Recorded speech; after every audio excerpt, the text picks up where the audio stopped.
एक समय की बात है। महिमा शहर में अपनी पढ़ाई करने आई हुई थी। महिमा की एक बहुत ही अच्छी सहेली थी जिसका नाम मनीषा था। एक दिन महिमा की माँ का फोन आता है और वो महिमा को उसकी भाई की शादी के लिए घर बुलाती है। महिमा अगले दिन अपनी सहेली मनीषा को इस बारे में बताती है। मैं अपने घर जयपुर जा रही हूँ क्योंकि मेरे भैया की शादी है। अरे वाह, ये तो बड़ी खुशी की बात है। और तुम भी मेरे साथ जा रही हो, समझी? कोई बहाना नहीं चलेगा। हाँ हाँ, क्यों नहीं, मैं जरूर चलूंगी तुम्हारे साथ। दोनों सहेली बड़ी ही खुश होती हैं और जयपुर जाने की तैयारी में लग जाती हैं। एक हफ्ते बाद दोनों जयपुर पहुंच जाती हैं। महिमा का इतना बड़ा घर देखकर मनीषा तो दंग रह जाती है। हर तरफ शादी की तैयारी चल रही होती है। आ गई मेरी बेटी। हाँ माँ, और देखो मेरे साथ कौन आए हैं, मेरी सहेली मनीषा। अरे बेटी, आओ आओ और इसे अपना ही घर समझो। जी माँ जी। चलो मनीषा, चलकर भैया से मिलते हैं।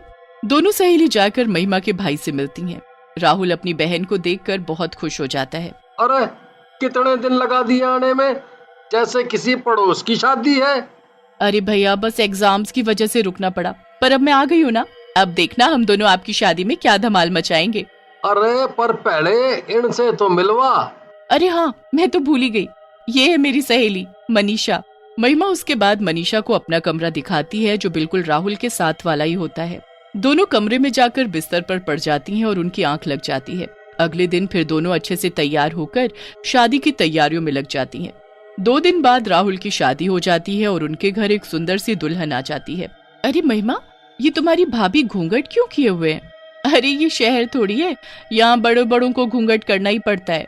पूरी शादी अच्छे से निपट जाती है। अब अगले दिन महिमा और मनीषा को वापस शहर जाना होता है क्योंकि उनके कॉलेज की काफी छुट्टियां हो चुकी होती हैं। मनीषा को शहर जाने का बिल्कुल मन नहीं होता। वो उस रात बड़ी ही उदास होती है। जब महिमा सो रही होती है तब मनीषा उठकर बाहर टहलने लगती है। टहलते टहलते मनीषा बालकनी में जाकर खड़ी हो जाती है। बाहर काफी अच्छा मौसम होता है और ठंडी ठंडी हवा चल रही होती है। पर फिर उसका ध्यान अचानक नई नवेली बहू पर जाता है। अरे, ये इतनी रात को छत पर क्या करने जा रही है? मनीषा उसके पीछे पीछे जाने लगती है और छत पर पहुंच जाती है। छत पर घूंघट में वो बस चलती ही जा रही होती है। उसके बाद वो अपना घूंघट ऊपर करती है और आसमान में पूरे चांद को देखने लगती है। आज तो चांदनी रात है और मेरा मकसद पूरा हुआ। आखिरकार इस घर की बहू मैं बन ही गई। अब मैं सबको खत्म कर दूंगी, सबको खत्म कर दूंगी मैं। हे भगवान, ये महिमा की भाभी ऐसे क्यों हंस रही है? इनको आखिर हुआ क्या है? मनीषा छुपकर सब देख ही रही होती है कि तभी महिमा की भाभी पीछे मुड़ती है और फिर उसका चेहरा देख मनीषा वहीं जमीन में बैठ जाती है। वो कोई खूबसूरत लड़की नहीं बल्कि एक चुड़ैल होती है। मनीषा के तो गले से आवाज ही नहीं निकल रही होती। उसे कुछ भी समझ नहीं आ रहा होता कि अब वो क्या करे। वो जैसे तैसे हिम्मत करके खुद को संभालती है और अपने कमरे में भागती है। महिमा, महिमा, जल्दी उठो महिमा। क्या हुआ मनीषा, तुम ऐसे हाँफ क्यों रही हो? कोई बुरा सपना देख लिया क्या? सपना नहीं, सच में देख कर आ रही हूँ। तुम्हारी भाभी है ना, वो कोई और है। वो चुड़ैल है महिमा। मैंने खुद अभी उनको छत पर हंसते हुए देखा और वो आसमान में चांद को देखकर हंस रही थी और वो तो ये भी बोल रही थी कि वो सबको मार डालेगी। क्या मनीषा, तुम भी ना कैसे कैसे मजाक करती हो। चलो अभी तुम्हारा वहम दूर करती हो, चलो मेरे साथ। नहीं नहीं, मैं कहीं नहीं जाऊंगी। महिमा मनीषा की एक नहीं सुनती और उसका हाथ पकड़कर उसे राहुल के कमरे तक ले जाती है। उसके बाद वो दरवाजा खटखटाती है। अंदर से दरवाजा महिमा की भाभी खोलती है और उन्होंने अभी भी लंबा सा घूंघट किया होता है। जी बोलो दीदी, क्या हुआ? इतनी रात को आप दोनों यहाँ? पता है, मेरी दोस्त को एक बुरा सपना आया तो बस मुझे आना ही पड़ा। अच्छा, सबसे पहले आप अपना ये घूंघट ऊपर करो, मेरी सहेली आपकी शक्ल देखना चाहती है। जी दीदी, अभी करती हूँ। घूंघट वाली बहू अपना घूंघट ऊपर करती है तो उसकी बेहद खूबसूरत शक्ल देखकर मनीषा हैरान ही रह जाती है। मन ही मन वो यही सोच रही होती है कि आखिरकार ये कैसे हो गया। उसने खुद अपनी आंखों से उसका चुड़ैल वाला चेहरा देखा था। महिमा फिर मनीषा का हाथ पकड़ती है और उसे चलने को कहती है। दोनों अपने कमरे में वापस जाने लगते हैं। जाते हुए मनीषा एक बार फिर से पीछे मुड़कर देखती है तो उस घूंघट वाली बहू की अजीब सी मुस्कुराहट उसे और परेशान कर देती है। वो मनीषा को देखकर ऐसे मुस्कुरा रही थी जैसे मानो उसे चेतावनी दे रही हो कि आगे से मुझसे पंगा मत लेना। मनीषा को ये सब बिल्कुल सही नहीं लग रहा होता। उसे बस इतना समझ आ रहा होता है कि उसे अब वहीं रहकर सब ठीक करना है और सबके सामने उस घूंघट वाली चुड़ैल बहू का सच लाना है, वरना सबकी जान खतरे में पड़ जाएगी। अगले दिन मनीषा शहर जाने के लिए सीढ़ियों से बैग लेकर उतर रही होती है कि तभी वो सीढ़ियों से गिरने की एक्टिंग करती है। मैं गिर गई। हे भगवान, ये क्या हो गया? मेरा पैर टूट गया। हे भगवान, ये क्या हो गया? भैया जल्दी आओ, मनीषा को उसके कमरे में ले चलो।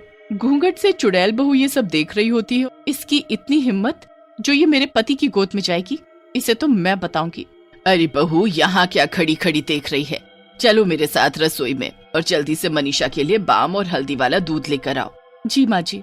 घूंघट वाली चुड़ैल बहू रसोई में अपनी सास के साथ जाती है और एक ग्लास में हल्दी वाला दूध बनाती है। उसकी सास भी वहाँ खड़ी मनीषा के लिए एक काढ़ा तैयार करती है। अंदर ही अंदर वो गुस्से से पागल हो रही होती है। वो दूध में जादू कर देती है और जाकर मनीषा को दे देती है। मनीषा को पहले ही शक होता है कि दूध में कुछ गड़बड़ है, इसलिए वो गलती से ग्लास को गिरा देती है। अरे बहू, कैसे ग्लास पकड़ा रही हो? देखो गिर गया। चलो जाओ, पोछा लाओ और साफ कर दो। सब लोग मनीषा की देखभाल में लग जाते हैं और कुछ दिन के लिए उनका शहर जाना कैंसिल हो जाता है। घूंघट वाली चुड़ैल बहू से ये सब देखा नहीं जा रहा होता। वो रात होने का इंतजार करती है। जैसे ही रात होती है और सब सो जाते हैं, वो छत पर जाती है और अपना घूंघट ऊपर करके आसमान में चांद को देखने लगती है। मुझे शक्ति चाहिए, मुझे शक्ति चाहिए। मैं सबको जल्द से जल्द बर्बाद कर सकूं, मुझे ऐसी शक्ति चाहिए। पर सबसे पहले मुझे उस लड़की की जान लेनी है, फिर उसके बाद मैं सबको देखूंगी। एक बार मैं सबको खत्म कर दूं, फिर मैं और राहुल दोनों सुकून से रहेंगे और मैं अपने चुड़ैल वंश को आगे बढ़ाऊंगी। चुड़ैल वहीं छत पर बैठकर जादू टोना करने लगती है। मनीषा और महिमा वहीं पीछे खड़े छुपकर उसे देख रहे होते हैं। चुड़ैल उसके बाद वो एक सुई लेकर गुड़िया को चुप होने लगती है। सुई चुप होते ही मनीषा के हाथ से खून आने लगता है। देखो महिमा, देखो, देख लिया ना तुमने अपनी आंखों से इस घूंघट वाली चुड़ैल का सच? ये देखो मेरे हाथ से खून आ रहा है। हे भगवान, ये सब हो क्या रहा है? अब हम क्या करेंगे? ये हम किस चुड़ैल को अपने घर ले आए? सब सोचते हैं ये कितनी संस्कारी है जो हर वक्त घूंघट करके रहती है, पर किसी को नहीं पता कि इस घूंघट के अंदर एक चुड़ैल है जो अपना चेहरा छुपाने के लिए इसे घूंघट से ढकती है। हाँ, मैं यही तुमको कब से बताना चाहती हूँ, पर तुम मानने को तैयार ही नहीं हो। मेरे भाई को तो इस बात का अंदाजा भी नहीं होगा कि उसकी बीवी एक चुड़ैल है। तुम कुछ करो ना मनीषा। मैं सब कर चुकी हूँ। मैं एक बाबा को जानती हूँ जिनको मैंने पहले ही फोन कर दिया था। उन्होंने मुझे सब बता दिया है कि मुझे क्या करना है। बस अभी हमें कैसे भी 2 दिन शांति से निकालने हैं, फिर पूर्णिमा की रात को हम इस घूंघट वाली चुड़ैल बहू का सच सबके सामने लाएंगे और इससे हमें छुटकारा भी मिल जाएगा। बस फिर 2 दिन जैसे तैसे निकल जाते हैं। उसके बाद दोनों सहेली छत पर आती हैं और वहां जिस जगह चुड़ैल अपना जादू टोना करती हैं, वहां एक कटोरी खीर रख देती हैं। कुछ देर में चुड़ैल वहां आ जाती है। मनीषा और महिमा बाकी घर वालों के साथ छुपकर चुड़ैल के आने का इंतजार कर रहे होते हैं। कुछ ही देर में चुड़ैल वहां आती है। वो अपना घूंघट ऊपर करके खीर देखकर बड़ी हैरान होती है। चुड़ैल को कुछ समझ नहीं आता, पर वो खीर देखकर रह नहीं पाती। वो उस कटोरी को उठाती है और खीर चखने लगती है। जैसे ही वो खीर खाती है, उसे उल्टी होने लगती है। ये क्या है? ये मुझे क्या हो रहा है? चुड़ैल जमीन में गिर जाती है और तभी सब घर वाले वहां आ जाते हैं। इसका अंत अब आ चुका है। इसने मेरी बनाई हुई खीर खा ली है। ये सब तेरा किया धरा है। तुझे तो मुझे उसी दिन मार देना चाहिए था। हाँ, पर तूने बहुत देर कर दी। चुड़ैल तड़प तड़प कर मरने लगती है। उसके बाद पूर्णिमा के चांद की रोशनी उस चुड़ैल पर उल्टा असर करने लगती है। उसे ताकत देने की जगह वो उसे जला देती है और चुड़ैल राख में बदल जाती है। सब उस घूंघट वाली चुड़ैल बहू से मुक्ति पा लेते हैं, पर राहुल बहुत दुखी होता है। अब अगले दिन मनीषा और महिमा भी वापस शहर जाने लगते हैं, पर जाते जाते राहुल के माता पिता मनीषा से कहते हैं, क्या तुम हमारे बेटे से शादी करोगी?